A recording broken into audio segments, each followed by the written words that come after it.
Come on. 'Cause tonight will be the night that I will fall for you over again. Don't make me change my mind.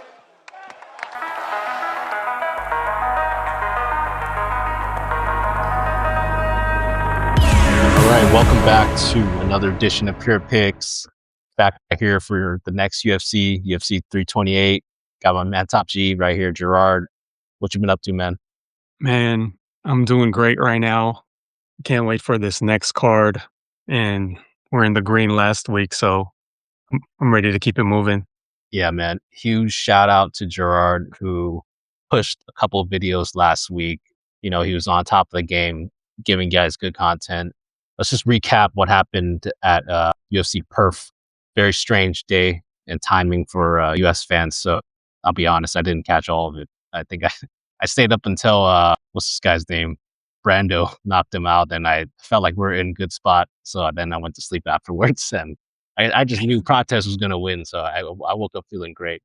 But yeah, man, I mean, so overall, I think we're pretty heavy on Protest. And then, you know, your boy Brando, great call on that. I'll take the L on DeMar Fan. That was pretty wild. I almost didn't watch the rest of the event after that. But yeah, that's just a bad pick by me right there. Any things you want to bring out for the Perf card? I mean, the Protest one, that was a good win. We had that with the Malkoon. Yeah, We got Protest and plus 102. Hell yeah. Protest plus odds.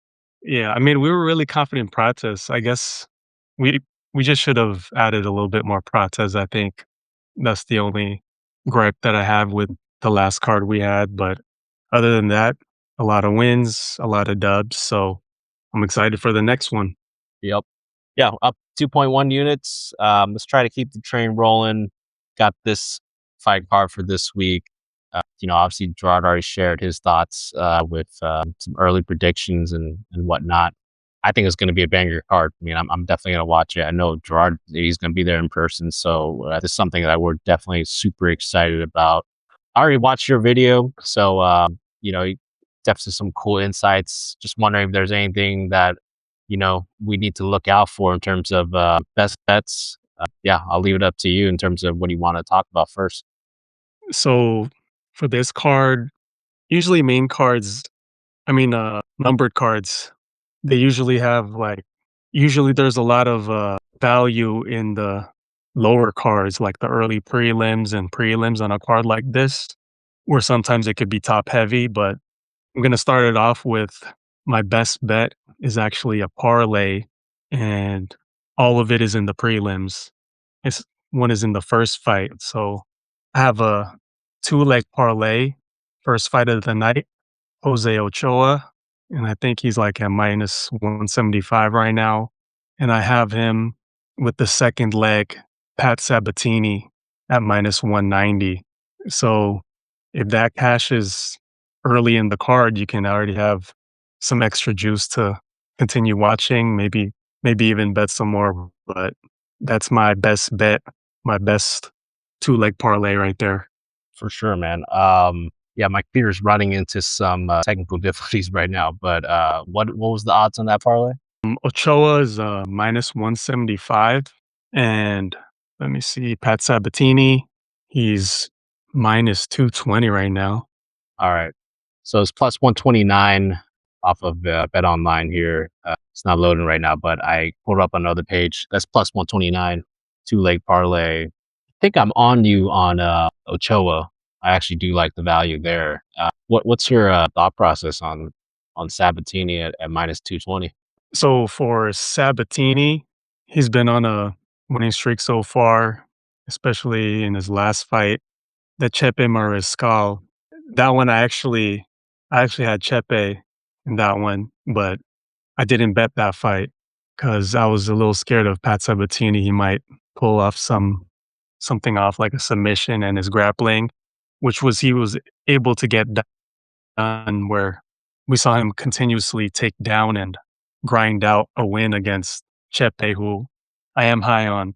And even though he was showing damage where he was bleeding from an early round 1, he was able to continue to grind out that fight against Chepe continuously to get him down and, yeah, just get the win right there. Unanimous decision. Fight before that, he also got a unanimous decision against Brito. He's able to get these guys down and push his game plan. And as for Gomis, I mean, if you look at his wins and his recent fights, that Ruchala fight, it's arguable that that could have went the other way in that one, even though it was a unanimous decision. Hyder Emil, he lost the split decision there. Joe Anderson Brito, another shaky split decision against Brito, even though I had Gomis in that fight. And then you got the Gamori and the Francis Marshall, another split decision. So you see, he's getting into these split decision wins or losses. And to me, he seems like a shaky fighter where he fights like a Frenchman, stand up, stays away, and tries to be a precision striker. But in this fight against Pat Sabatini, I think Sabatini will be too different in the grappling and will be able to get William Gomis down on the ground. Oh, with Gomis's frame, we'll be able to trip him up. I mean, Gomis does have some takedown defense, but I just think Sabatini is just a little bit much more better in this one. So I think Sabatini can probably get a unanimous decision win if he doesn't find the sub. You look into more about Sabatini for me personally. Yeah. Yeah, I mean, I'm just a little scared of Gomis, just honestly. It's nothing against Pat Sabatini. Actually, I agree with everything that you said in terms of the actual breakdown. But I mean, just looking at this guy Gomis, man, he's fought in the UFC 6 times. 3 of those were split decisions. One of them was a majority decision. His last fight that he won against Rachula, that was his first time ever doing a unanimous decision. So it's, man, this guy just fights really close fights. It has me thinking that, I mean, if Sabatini wants to win this, and I mean, obviously that's why he's kind of favored at that point at minus 220. I think he opened up at minus like 400 or something, actually. Well, let me check one more time. He opened up at minus 270, so it's not too bad. But he opened up minus 270, and so far it's been really just the other direction. Like people have just been doing dog action and Gomis, but now it's starting to go back to that range. It's minus 220 now. I'm just worried it could be a close fight if Sabatini either doesn't control this guy for like 10 plus minutes on the ground or finds a sub. That's the only hesitation that I have. And it's, once again, it's nothing against Sabatini, but I just haven't seen Gomis get dominated in any of these fights, if that makes sense. I mean, he fought a guy against Brito, and I remember Gomis was like such a big dog coming in that fight. I think he beat him a split decision. I think it was still in France, but like still, like this guy just has some he has a style that I think will allow him to get close if Pat Sabatini isn't careful. But just overall, I mean, I think that this fight is actually a good example of a lot of the other fights on this card. I see a lot of these fights as being like very binary in a way. Like you have a guy who is way better in a certain skill set than the other guy. So in this case, it's Sabatini and then Gomis. I think his stand-up's much better. So I think it's going to look like, unless Sabatini just dominates him, I feel like it's going to be a close fight, personally. But yeah, we'll see. I'm sold on Ochoa though. I do like him. I think I'm fading Clayton Carpenter for sure after that. So yeah, plus 129. You know, if you guys like it, I mean, I think that's a solid 1 unit parlay. But I'll probably have to key in a little bit more past Sabatini. Yeah, just from my end at least. Looking at the rest of this fight card, Khamzat's minus 600 now. It's like, I feel like all the value has been juiced out, unfortunately. But that doesn't mean that we can't have him in a parlay, I think. So we need to have this guy in a parlay. I think this is just a horrible matchup for Sean Strickland. And reason why is it's not necessarily the matchup wise, because I think that if you're looking at just the styles and how these guys fight, their strengths and their weaknesses, I think he has a path to beat Khamzat if you're just looking at it like that. But I think we need to factor in sometimes there's only a few times in a lifetime that I think you'll see like someone who has the aura that Khamzat is.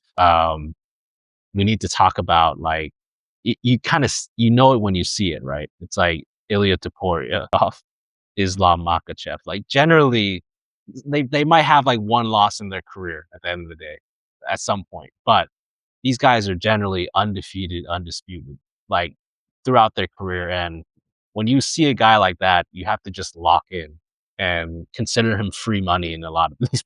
Like you don't get it a lot. I'm just being dead serious. Like, you know, instead of debating whether or not a guy like, let's say, Grant Dawson will come through against Mateusz Rebecki, you don't need to go risk that.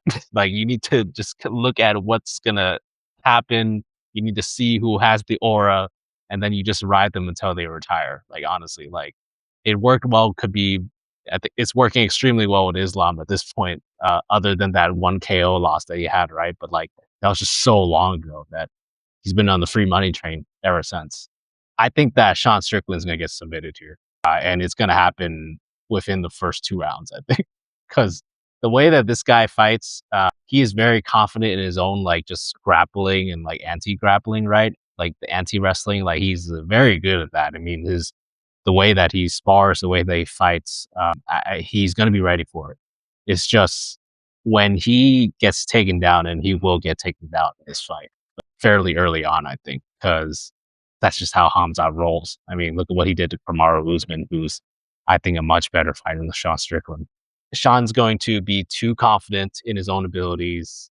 He sparred with Khamzat. He knows. I mean, he probably got submitted when he sparred with Khamzat, but I feel like he feels confident, right? I think he feels confident going into this and like, hey, like I sparred with this guy. This is what he did. Let me try to make some adjustments and whatnot. But there's just no adjustments to this. Like this guy is just too much of a beast. Strickland is going to try to get up, and then he's going to make a mistake at some point. Just trying to get back up at his feet and doing his sparring, pretty much. But it's just not going to work against this one, unfortunately. So yeah, while I think that Strickland's a better matchup for Khamzat than DDP, I think that DDP was just an instant loss because DDP just didn't have like I think even the skill to get back up consistently. He just kind of took it, like laid on his back, pretty much got crucifixed, right? Like it's like I think Sean's not gonna end up like that, but in the process, I think he's gonna most likely give up his neck at some point to Khamzat, just trying to get back up. So yeah, I give it less than 10 minutes, man. Like I don't think it's gonna go that well. Even if it extends in the 5th round, like this Khamzat's just so bulletproof at this point. This is so bulletproof. Like what he did against DDP. He did that for like 25 minutes, basically. You don't really see that in a championship fight. So he's proven that he can go 5 rounds in this kind of high octane pace for grappling that he does. He's proven that he can submit people in 1 round. Look at Robert Whittaker. I mean, he messed that guy's like face or jaw up. I mean, this is too much, way too much. So we gotta have Khamzat in there.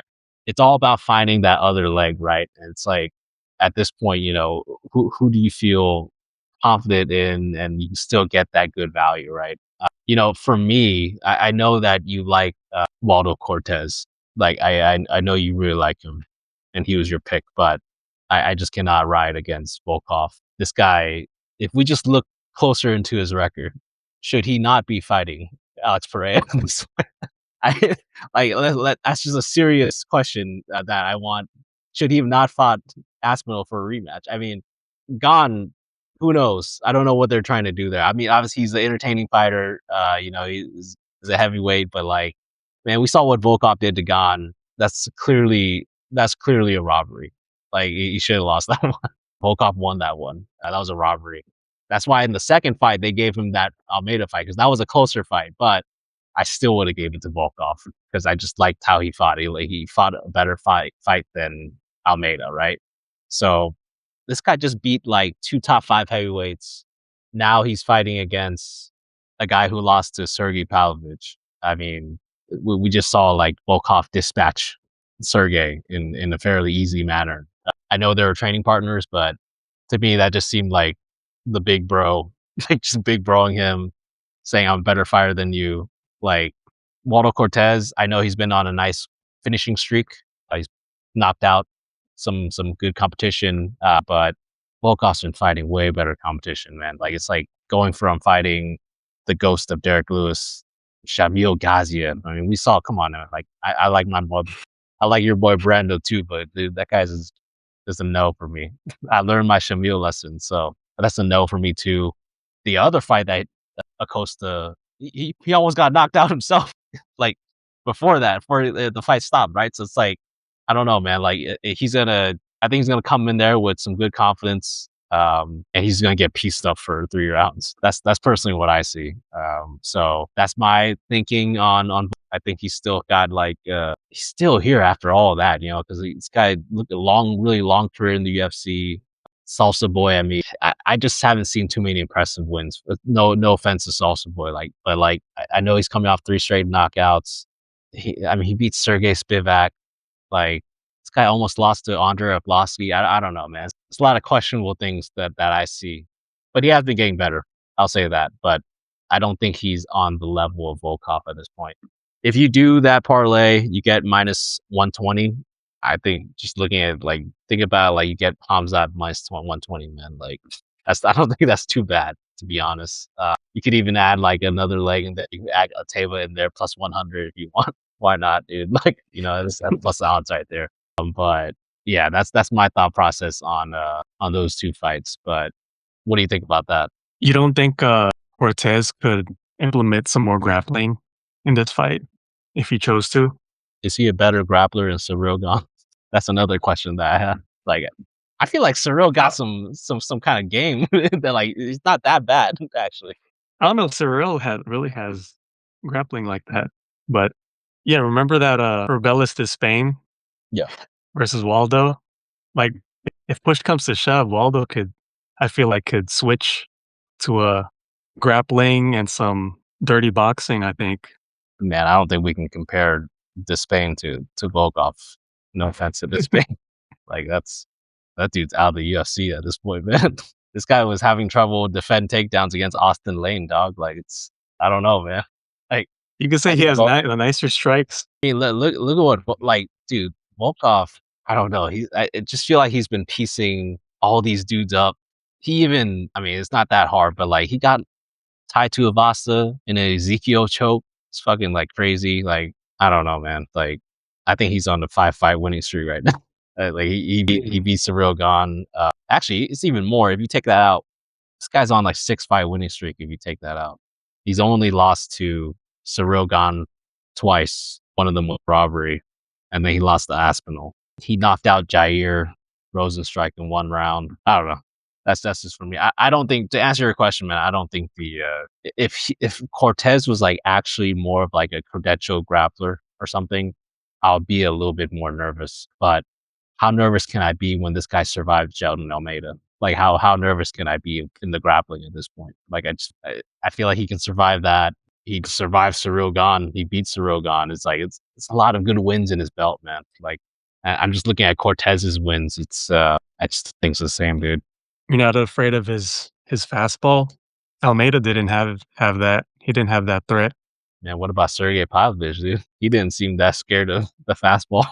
From what I remember, it was what? It was a 29-28 or something. But I don't know, man. If you're getting punched up by Sergey, just brawling, I don't know. I feel like Volkov's gonna just piece this guy up, sniping him. Mm-hmm. Who do you think Cortes is a better striker? Maybe better boxer. Yeah. It was a boxing match. I'll take Cortes, but this is MMA, man. We saw what Marcos Rogerio de Lima did. This is this is only 3 years ago too. It's not that long. Volkov, this guy has been fighting the UFC for so long. So we can also cherry pick that, but just looking at who he's lost to, and then looking at who Cortes has lost to, man. Oh, he fought Ciryl Gane twice? Yeah, he fought him twice. The first one he lost. That was in 2021. He lost that. I think he lost, but there's no way you can tell me that the Volkov lost the last one in 2024. That was just very clear robbery, man. But Derek Lewis knocked him out. Sometimes that happens. I was still very impressed with how he fought Derek Lewis, because he pretty much was about to 30-27 him, then got the Hail Mary out. But it happens. fighting Derek Lewis happens. Yeah. I might have to go with Hockett on that one, but that's another day. Yeah, we can save that. You got any other best bets or plays that you want to talk about? Well, if you watched the last breakdown of the main card last week, I think my underdog on this card is probably Josh Van defending his belt.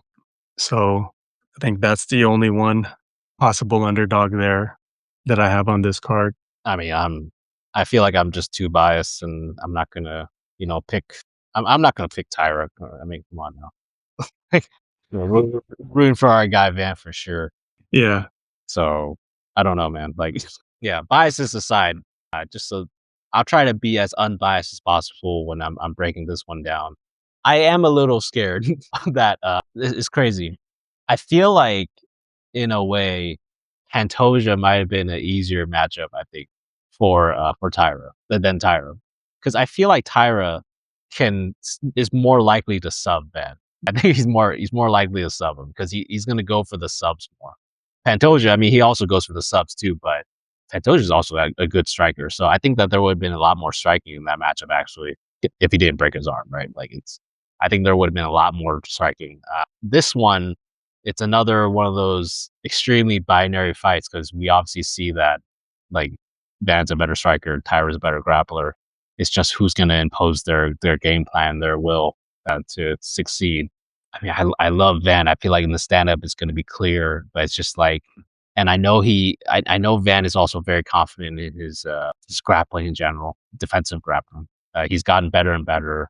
We gotta remember, this guy's so young, man. Like, it's just, that could be a positive and a negative in this case. It's like he knows what he doesn't know, right? Like, it's like I think he's gonna go there and believes that he's the best. I feel like he thinks he is the best even before that Pantoja fight. I mean, I think all these guys do. But the confidence in Van, you can see it right away. Like, even after getting knocked out by Charles Johnson, this guy came right back and strung off wins like a vet. That's what a vet does. They shake off that loss, even though it was a knockout. That was not a great win. I mean, not a great loss, honestly. Like, you shouldn't be getting knocked out here if you're going to be the champion. But having said that, I think he recovered really well from that fight and fought the game plans ever since then. And I feel like he's going to have the confidence. It's just, is he going to be too confident? Kind of like a Sean Strickland, right? Like, is he going to be too confident? And right when because I think Taira will take him down. It's Tyler's just going to go for it. It might not be the cleanest takedowns, might not be the cleanest entries or whatever, but Tyler's just going to go for it because he knows he has a huge advantage when he's on top. Like, there's going to be I think there's going to be an advantage. But I feel like Van's going to know how to get up. And then I'm just kind of worried right now that he's going to leave his neck open. Like, when it's kind of the same thing as what Khamzat and Strickland. It's like, I feel like Van's going to try to get up. He's going to succeed in getting up. And he's going to get up a few times. But on that next takedown attempt where Taira's going to take him down, is he not going to stay disciplined and make a mistake trying to get up too fast? I think in this fight, it may, depending on how much time is left in the round and whatnot, right? But it may be to his advantage if he if it's not safe to get back up, just maybe just lay there and guard and just wait out the round. Do as much damage as you can because the fight's always starting off.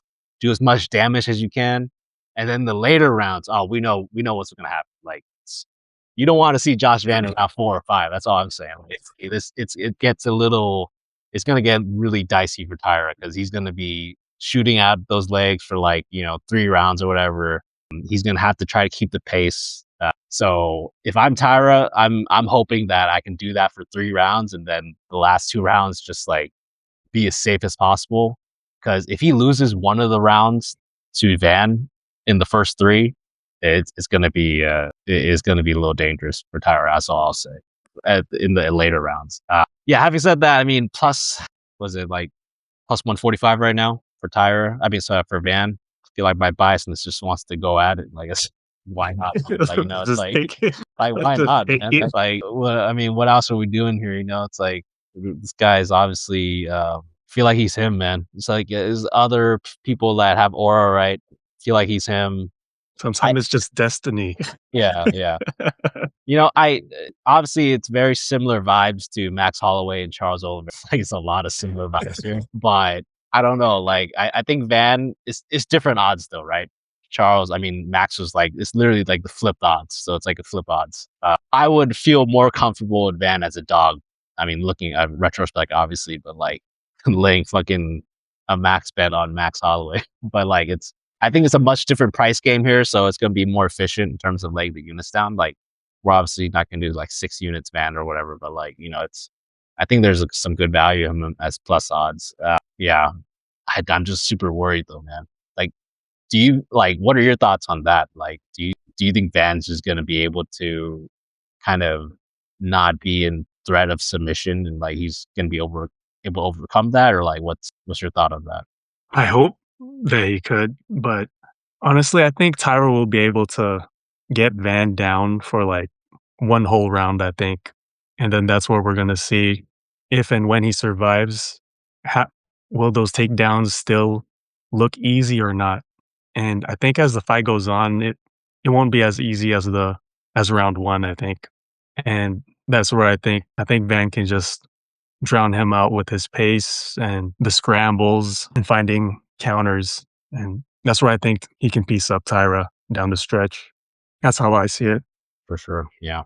One thing to know is that I think from what I saw on Tapology earlier, like, and this happened pretty recently because I think we were talking to each other when it happened.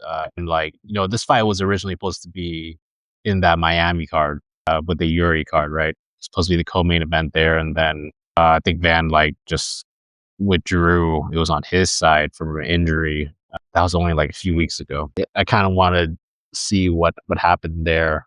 Well, we don't know for sure. It could have just been UFC wanted him to on another card too. Yeah, they could have been doing that, but I don't know. It's a little sketch. Yeah. Like, what if he actually is injured? Then it's like, guess it depends on where the injury is. Yeah, I don't know. Hopefully, we'll get some more data after that. But yeah, man, best of luck to Van. We're all rooting for him. Other than that, do you have anything else you want to talk about? I think that's it. I think we're set for this card. I'm going to be flying out this week, so I'm ready to see that live in action. Let's do it, man. Yeah, we'll be back next time for the next card. And just best of luck to everybody this week. Our picks will be out Friday. Hope you guys win big this week.